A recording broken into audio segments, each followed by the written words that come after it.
Welcome everyone to the dissemination of the Contraceptive-Induced Menstrual Changes Research and Learning Agenda.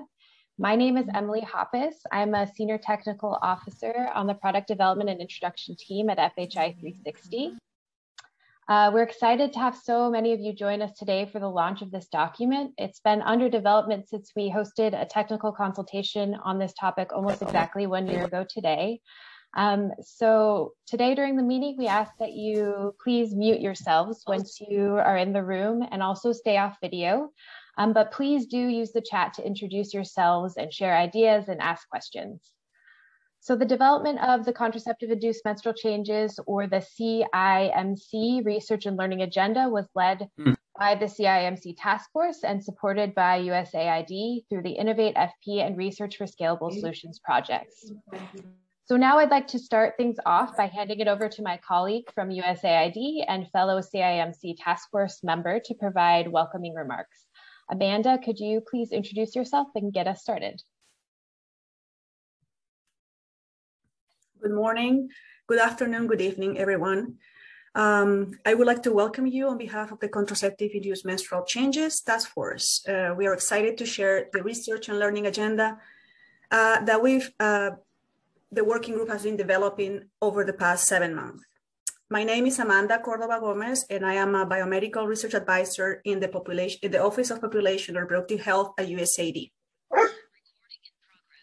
Next slide.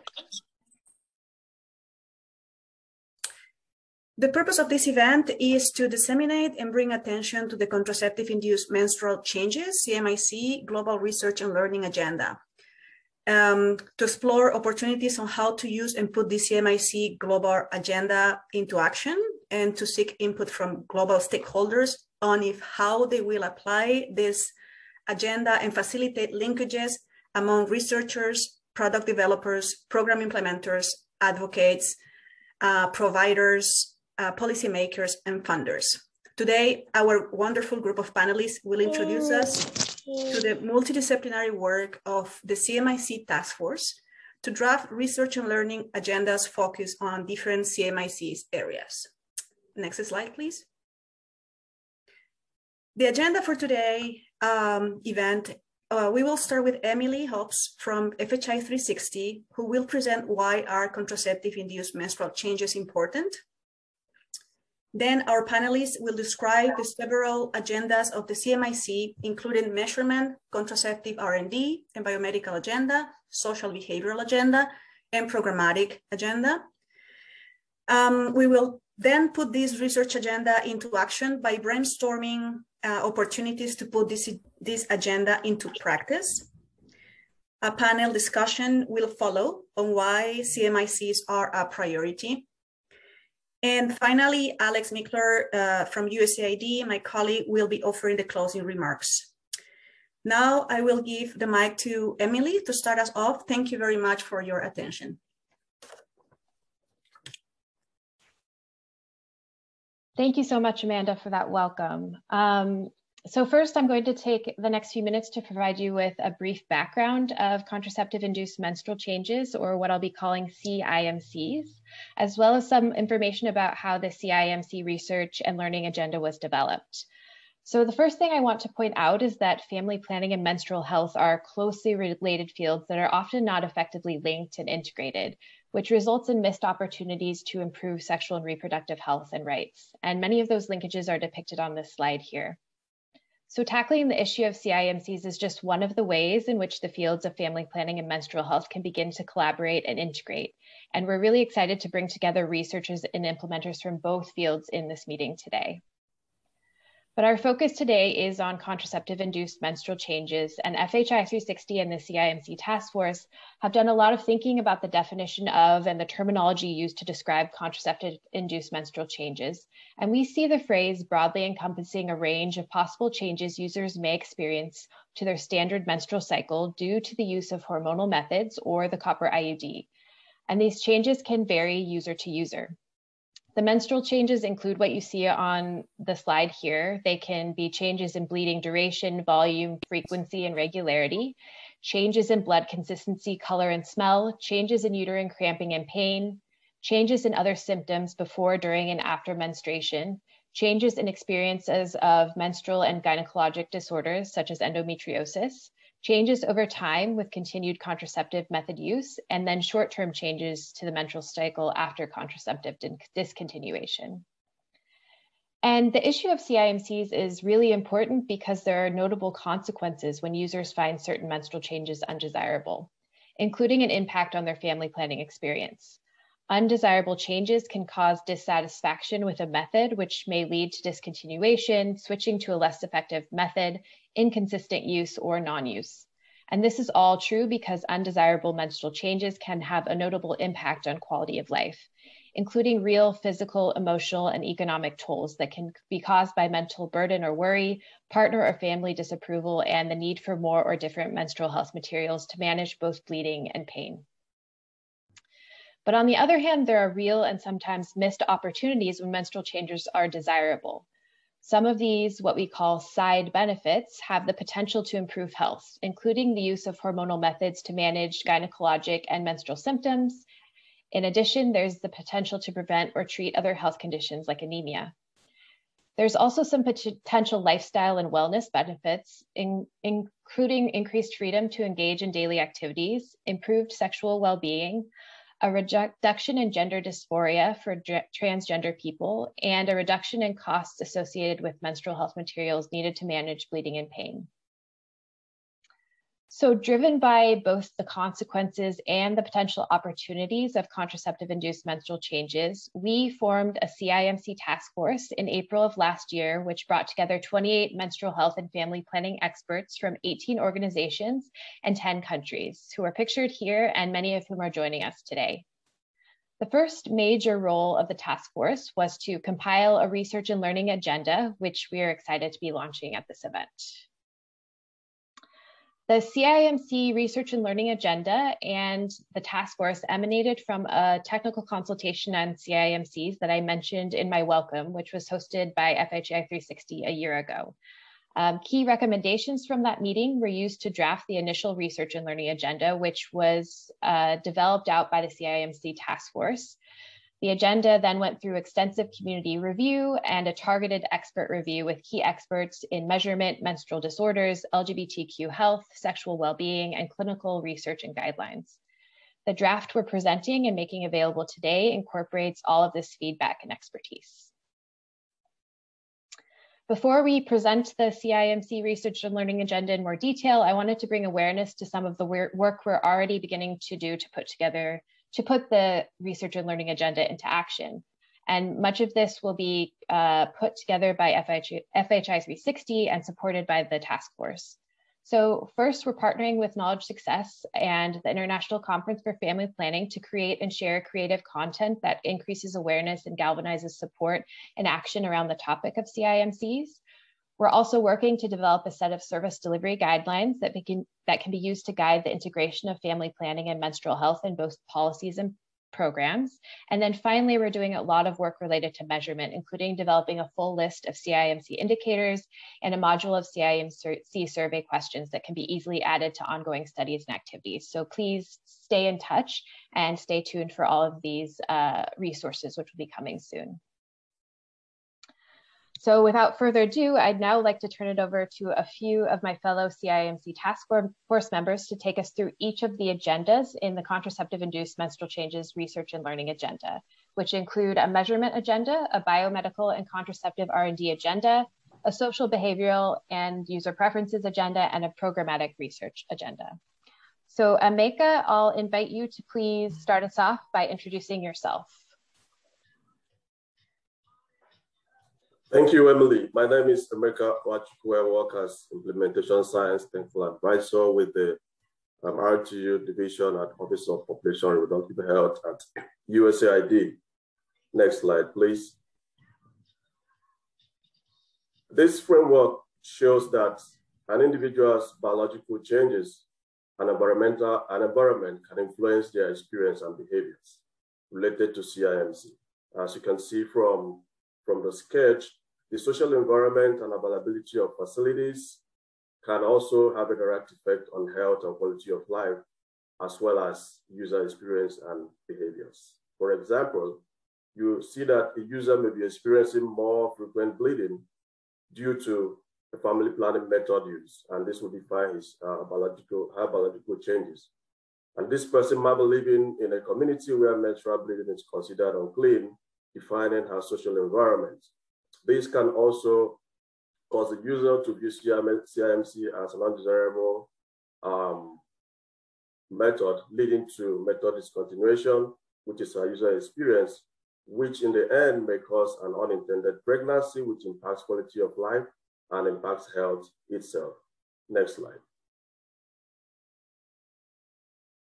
In terms of measurement, the task force plans to work with partners to identify current measurement frameworks and indicators that are being used to measure CIMC and assess their usefulness and identify gaps that may exist. And these indicators might be family planning or menstrual health, or one that measures a combination of both. We plan to develop testing and validation of all the measures found to address all the gaps that may be existing, and work towards integrating research across domains and disciplines. Next slide. As a research priority, we'll summarize it by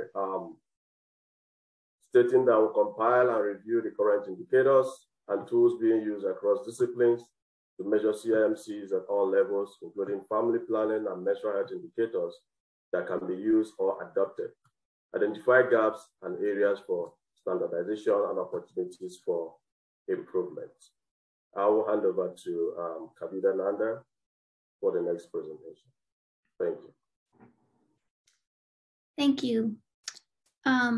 Hi, good afternoon, good morning, everyone. My name is Kavita Nanda, and I am lucky to be presenting on behalf of the Biomedical and Contraceptive R&D group. And we'll go through this quickly since there's a lot to cover, but our priorities focused on these 6 items that you see here. First is to improve understanding of biological mechanisms of CIMCs, both for current methods as well as for methods under development.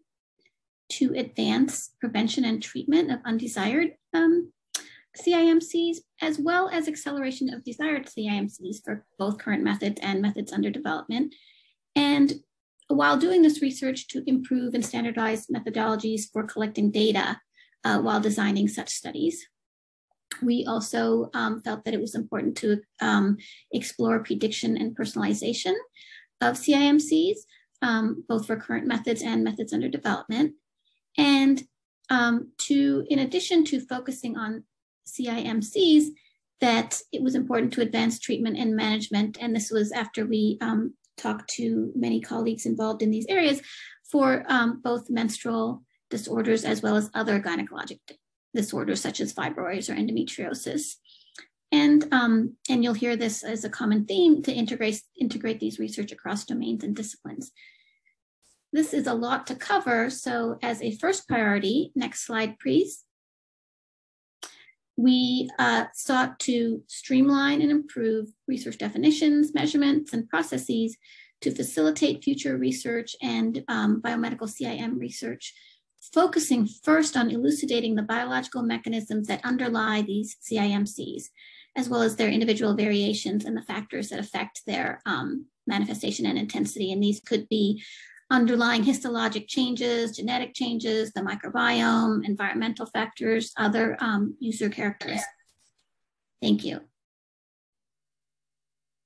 And next, we'll hear about social and behavioral research agenda from Chukwuemeka. Hi, everyone. My name is Fumilola Olaolorun, and I'm presenting on behalf of the Social, Behavioral, and User Preferences research group. I am here representing EVIDA, that's Evidence for Sustainable Human Development Systems in Africa. I also teach at the College of Medicine, University of Ibadan in Nigeria. Users' perceptions, attitudes, and experiences related to CIMCs are diverse. They're nuanced and complex. But researchers need a deep understanding of these complex issues within a given sociocultural setting and ecological context. Furthermore, researchers need to understand the unique needs of marginalized and underserved populations. Thus, we recommend social, behavioral, and user preferences research in the following areas.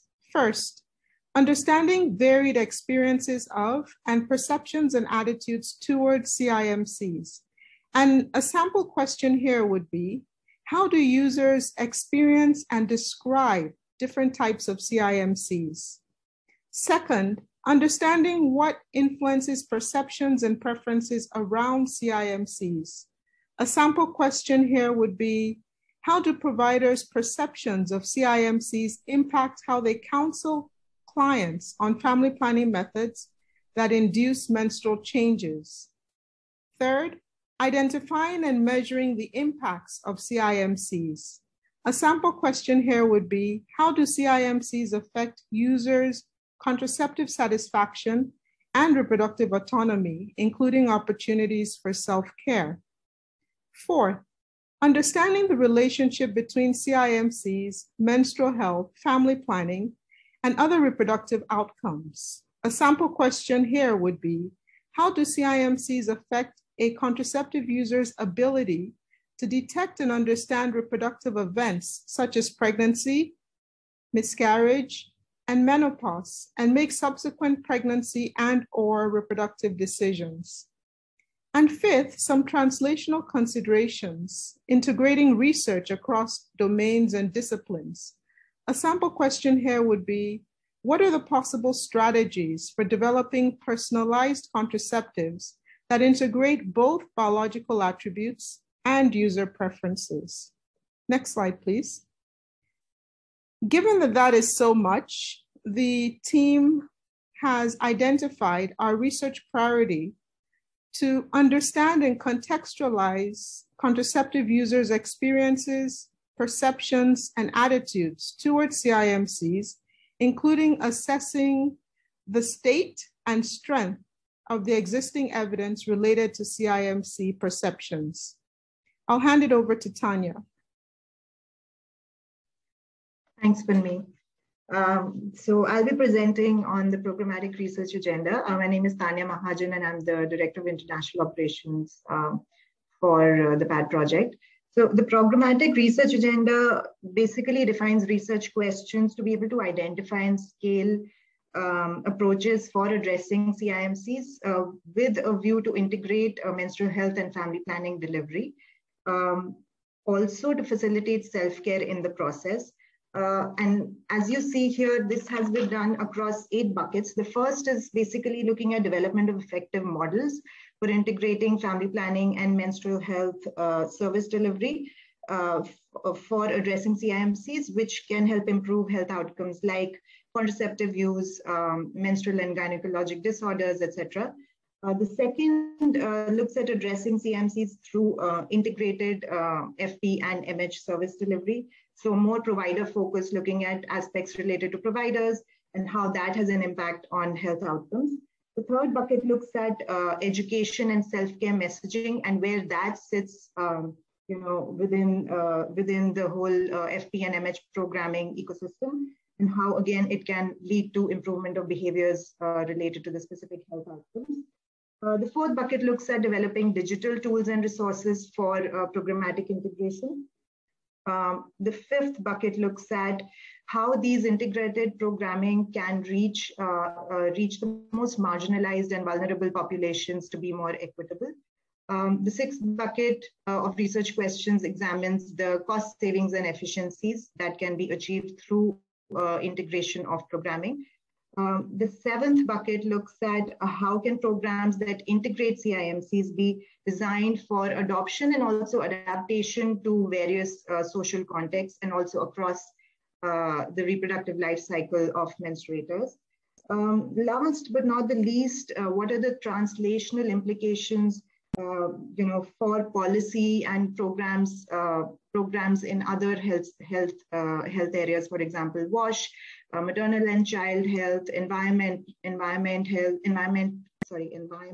as well as HIV. Next slide. And within all of this, again, as with the other groups, our research priority was to identify, define, and design overall how family planning and menstrual health programming can be effectively integrated, including to address CIMCs. Next slide, please. So just to move on to the next session, this is a quote from the learning agenda itself. Guided by this global research and learning agenda, researchers, product developers, healthcare providers, program implementers, advocates, policymakers, and funders are encouraged to take immediate action to conduct research and implement strategies to address the issue of CIMCs and support the integration of family planning and menstrual health. Which is clear from, and the benefits are clear from the various research questions themselves. I'll hand this over to Emily now to take us to the next session. Thank you so much all for that overview of the research and learning agenda. It's really helpful to see how it's broken down and what it includes. So thank you so much. And to everyone joining us, the link to the research and learning agenda is now in the chat, so you can follow that and see the full document. We are now going to do a breakout room session, and I'd like to hand it over to Marnie to explain the breakout rooms and give us an introduction. So Marnie, will you please introduce yourself and the breakout rooms? Sure. Wonderful to be here today. I'm Marnie Sommer at the Mailman School of Public Health at Columbia University, and it's absolutely fantastic to have this now ready and available for people to uptake and use, and to see so many people online from around the world. So really honored to be with you all today. Now, after this tremendous amount of hard work that has been detailed, that has been led to come up with what this research and learning agenda is called, which was sort of the first huge barrier, mountain to climb in terms of bringing these two really important fields together. The time is to really put this into action and see where we can go. And that really is up to everybody on this call and all of your networks and colleagues in your countries to see what we can do together to really push this forward. So it's a very exciting time, and everybody, I think, has a role to play in making this happen. This is really an opportune moment in bringing together the family planning and the menstrual health arenas, which both sort of have wonderful worlds unto themselves, but have not had this marriage of finding ways that we can really be much more integrated in our work. And so I actually think it is very much for both fields. And I know, as I speak from someone coming more from the menstrual health space, that we have a lot to learn from those working on contraceptives and family planning all these years, and to help together find new ways of thinking about interlinking and finding the ways to change people's lives with this learning. So up here on the slide are just a couple examples of how we can bring these together, such as how do CIMCs affect users' contraceptive satisfaction and reproductive autonomy, including opportunities for self-care. And then an area that I spent a fair amount of time working on, what new indicators and measures are needed for biomedical and social research and large-scale monitoring, and others. I particularly feel for the one around the strength of the evidence of existing contraceptive interventions for treating and managing menstrual and gynecologic disorders and symptoms, because I think we have a long way to go on that in particular. So these are just a few examples, while the RLNLA itself is much more comprehensive, as you can see when you go through it yourselves after this session today. So next slide, please. To sort of kickstart seeing where we can all now go with this important document and full many ideas, we're going to brainstorm in initial breakout groups where you can take some time together to think about, okay, you heard the whole range of areas and topics and questions that are in the RLA. How do you put this into your own research, your own learning agendas, or if you come from a programmatic side, into sort of interventions you may be doing. So it's exciting to be doing that together. Next slide, please. So ever finding new ways to make online learning and collaboration better. Today we will be using these jam boards to brainstorm together once you're put into your breakout rooms. In the chat box, you can see the link that you will use to the jam board. There will be a board for each of the 4 agendas that you heard about today. So you may be interested in more than one, but for the purposes of today's group session, you'll just pick the one that is most appealing for your mood today to start to brainstorm together. And next slide, not yet next slide, but you will see there are arrows to help you sort of navigate between the boards actually. So maybe you can go back and forth. I take that back. You don't have to stick with one. So at the top where it's circled, you can see how to go back and forth. Next slide, please. And then also as part of sort of the way that Jamboard works, you will be able to use the sticky note function. So the way you do that is you click on the icon nicely circled on the left. You'll see the blue circle, which is for the sticky note. You will type your idea and then you will save it. And so you can use this Jamboard to share your ideas and to really come up hopefully with some exciting starting places for your own teams or your own work wherever you may be. The only last thing I'll say is I really hope one of the other benefits of all being on this session here today, both seeing potentially familiar colleagues and new colleagues, is that you maybe plant some seeds of future collaborations, whether it's in your own country or across countries, to do some learning or programming together. Okay, so we'll be excited to see where the breakout groups go. Great, thank you so much, Marnie. So you will be prompted in just a minute to join a breakout room, and please don't leave after the breakout rooms. Come back to the main room because we'll be finishing off with a funder panel. So Katie, I think we are ready to launch the breakout rooms. Is that right? Yes, everyone should be prompted. All right, go ahead. Thank you.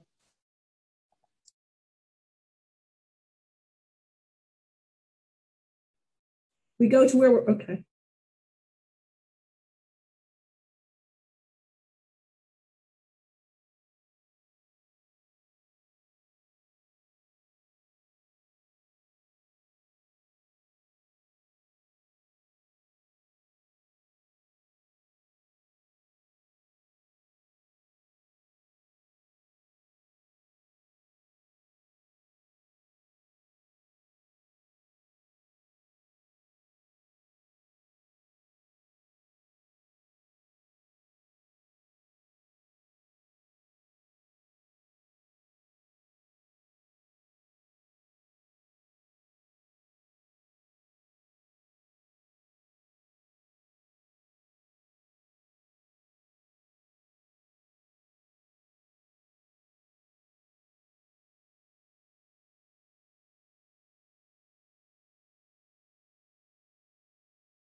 If you're still here in the main room and need help joining a breakout room, please send me a message. If you're just here hanging out, that's okay too.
Welcome back, everyone. Thank you so much for your participation. It was exciting to watch the Jamboard and see all of your ideas come in. So I'm excited to take a look at those more closely. As your facilitators mentioned, the Jamboard will stay open for the next few days. So if you continue to have ideas and want to add to that, please do. Or if you'd just like to take a look at what others brainstormed in their breakout rooms, take a look. We'll put the link in the chat again. So the last thing during this session is a panel discussion with our funders. And so I would like to now invite Lenita Dorflinger to introduce herself and the panel. Thanks so much, Emily. My name is Lenita Dorflinger, and I'm the Director of Product Development and Introduction at FHI 360. And I'm going to be moderating this short panel today on the funder perspectives. So as we have considered, and as we continue to consider the global learning agenda related to CIMCs, we recognize that none of the issues that we've been identifying can really be tackled without the commitment of interested donors and willing funders. And so the purpose of this panel is to understand the perspective of three key funders, the Bill and Melinda Gates Foundation, NICHD, and USAID. And I should point out that USAID actually funded FHI 360's activities over the past year as it related to helping develop this research and learning agenda. So each of our panelists will have 3 to 4 minutes to address the question of how CIMCs fit into their current thinking and their current funding priorities. And to save time, I'd ask each of our panelists to introduce themselves before they begin to speak. So Kelly, let's start with you and the Bill and Melinda Gates Foundation. And I should say that I'll just give you a wave. I can't see myself, Emily, whether I'm on video. I can just give you a light cough when we hit about 3.5 minutes, so you'll have a time check. Thank you. Sounds great. Thank you. Can you hear me? Yes, we can. Great. Super. Well, thank you. And good morning, good afternoon, good evening. And I thank you for giving me this opportunity to speak. As a task force member, I was very involved in this process and interested in its outcome. To give you some background, I am Kelly Moley, Deputy Director of Reproductive Health Technologies at the Bill and Melinda Gates Foundation, and part of the contraceptive technology larger team. This integrated cross-foundation team includes members from both global development and global health, and this includes family planning, integrative development, and discovery and translational science. And I sit in the discovery and translational science arm. Currently, our portfolio of contraceptive technologies includes mainly progestin-only contraceptives, which include long-acting injectables, microarray patches, biodegradable implants, monthly pills, and others. And again, progestin-only contraceptives, as we know, are leading causes of CIMCs. And so we are exploring with current funding and also potentially future funding in this area. We're very interested in the outcome of this discussion and the learning agenda, as well as the recommendations that follow. And just to give you an idea of what we are thinking, as said earlier today, we are interested in the biological changes, the social environment and the facilities, as well as user experiences and behaviors, specifically around preferences. And finally, on the impacts on health and life. So actively, we are funding user provider preference studies. Currently, we have results that will be potentially ready in 2022 and early 2023. These are user demand forecasts, reasons for preference, and bleeding and adjunct therapy, qualitative preference studies from women and patients themselves. We also are querying healthcare providers on bleeding, in-depth exploration of bleeding side effects, including current management and recommendations when they do occur, and acceptability of potential adjunct therapies. We are also refining demand forecasts using quantitative assessments of pharmacists and clinics, to refine user demand forecasts based on pharmacy clinic, based on their willingness to stock each of the portfolio products. And finally, refine demand forecasts from payers and procurers and decision makers, refining user demand forecasts to arrive at final commercial viability of our potential products. As far as the user demand forecast, we are creating or determining trade-offs women would have to make among the products that we are considering delivering, and using segmental-based behavioral, attitudinal, and demographic variables. So potential future investments around adjunct therapies are being talked about, but still in a very exploratory phase. We are currently aware of many different adjunct therapies that are out there, including those that are approved and indicated for irregular, heavy, and prolonged bleeding. These include non-steroidal anti-inflammatories, antifibrolytics, synthetic estradiols, SERMs, MMP inhibitors, and SPREMs. So there are several on our radar. Again, these are just in very early exploratory phase as potential funding for us. The majority, as I said, of our current research underway is on user and provider preference research. 30 seconds. So in summary, the foundation is very interested in contraceptive-induced abnormal bleeding patterns from the perspective, again, of biological changes and user experience and behaviors.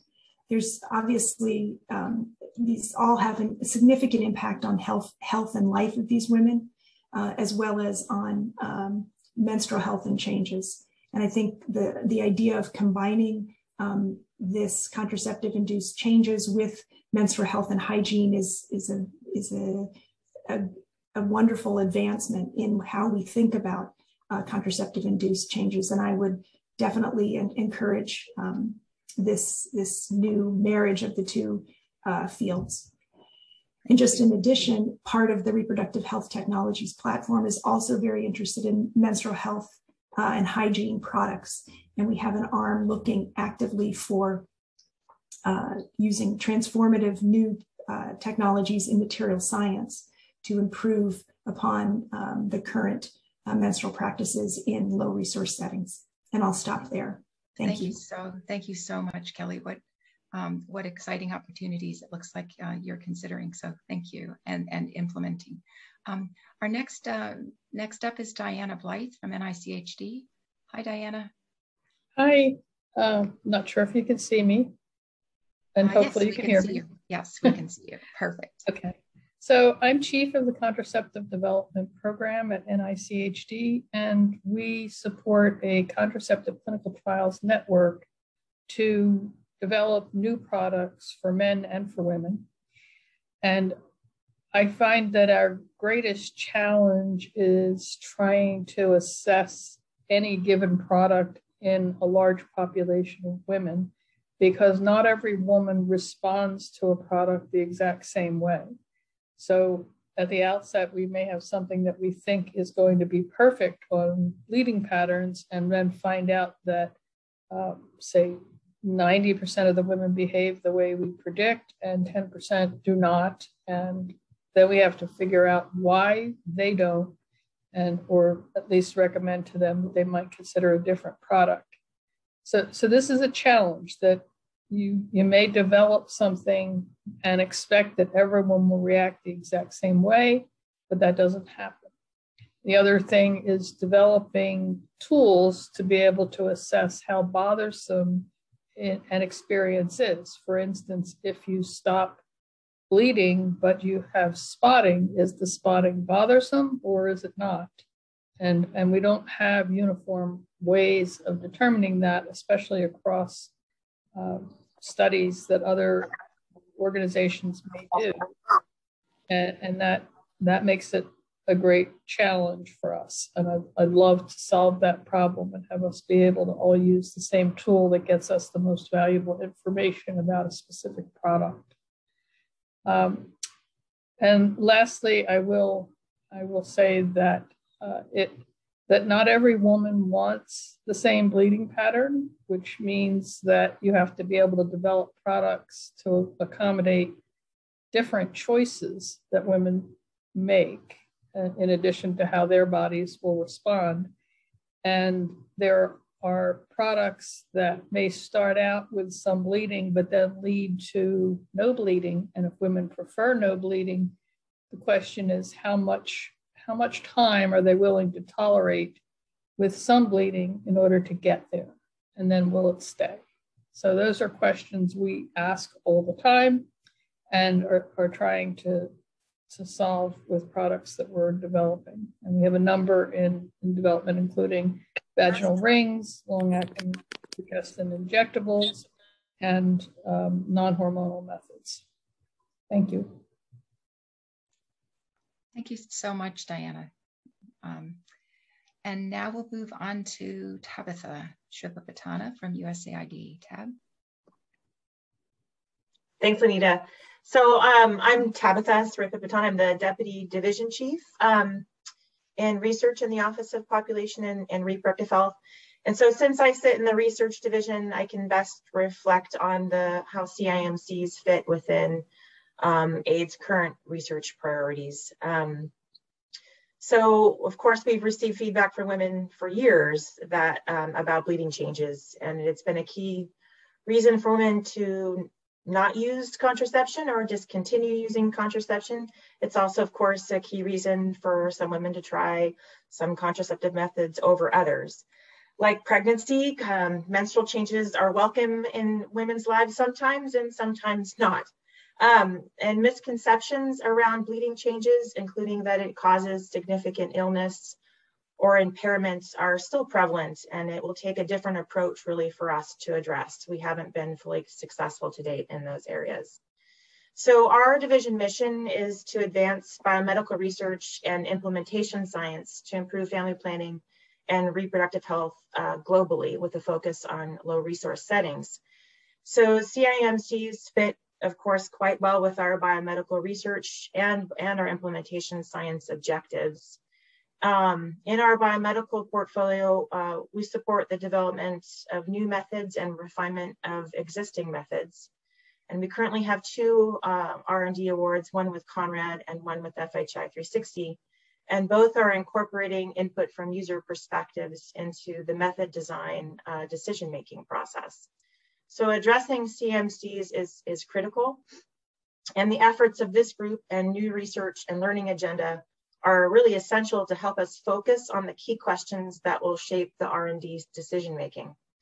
This fits well under our research priority also of understanding and supporting the non-contraceptive health benefits of family planning, as CMCs are not just negative, but we support the goal that CIMCs should be part of the choice that women have, and thus a benefit of using contraceptives. CIMCs also fit well with our implementation science priorities, and the linkages between family planning and menstrual health are part of that consideration. For development and implementation of really client-driven approaches to self-care, such as the work that R4S, our Research for Scalable Solutions, is doing.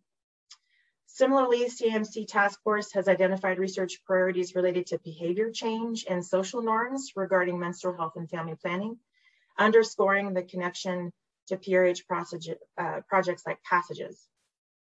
As our community works to integrate family planning and menstrual health services, it's important to monitor progress, evaluate impact, and assess the cost effectiveness of various approaches. And RTU, the research division, considers that an important part of the next phase of work that's needed. So we're really focused talking about the research side of this. And as we talk about this RLA, I want us to ensure that this work is also connecting with our colleagues in commodities, policy, and service delivery. So I'm really excited about the dissemination of this work and look forward to the coordination to come. Thank you. Thanks so much, Tabitha. And thanks to all 3 of you for sharing your insights. And I'm particularly excited about you sharing also your commitment to this important topic. So as I know we're all excited about the possibilities that lay ahead, as our community begins to tackle the new agenda, and particularly that we're coming together as a community, as both a contraceptive technology community and a menstrual health community, working together going forward. So again, lots of good things ahead. So I'm going to turn this back to Alex now for a few closing remarks. Thank you. Thank you so much, Lanita. Hi, everyone. My name is Alex Mickler, and I'm a program analyst in the Research, Technology, and Utilization Division in USAID's Office of Population and Reproductive Health, as well as a member of the CIMC Task Force. On behalf of the Contraceptive-Induced Menstrual Changes Task Force, I want to thank you all for joining us today for the dissemination of the CIMC Research and Learning Agenda, or RLA. As my colleagues have noted, the RLA reflects a highly participatory process, which began in November 2020 with a technical consultation of which many of you were part of. This work evolved into many months of iterative reviews, consultations, and community-wide and expert-led processes in order to bring the RLA and related resources to life. Today, our community heard highlights across the 4 research and learning agenda domains, brainstormed ways to move the RLA into action, and discussed how CIMCs fit into the broader global health landscape and into current and future donor funding priorities. We hope you will continue to move this work forward along with our task force and engage with contraceptive-induced menstrual changes in your own work. Outlined and linked on this slide are a few ways to stay engaged with the CIMC task force. We hope you will reference the CIMC Global Research and Learning Agenda and stay up to date with various family planning resources and menstrual health integration resources on the FP Insight platform. Please also save the date for the Period Posse's upcoming webinar entitled A Beginner's Guide to CIMCs, which will be held on December 8th. And lastly, we will be in touch shortly after this meeting with additional links and resources, including a summary of the various ideas we brainstormed earlier today regarding how to put CIMC RLA into action in our own work. Please consider adding to the Jamboard over the next few days as well. Thank you all for your time and attention. We really appreciate your support for the CIMC Task Force and the Research and Learning Agenda. Have a great rest of your day.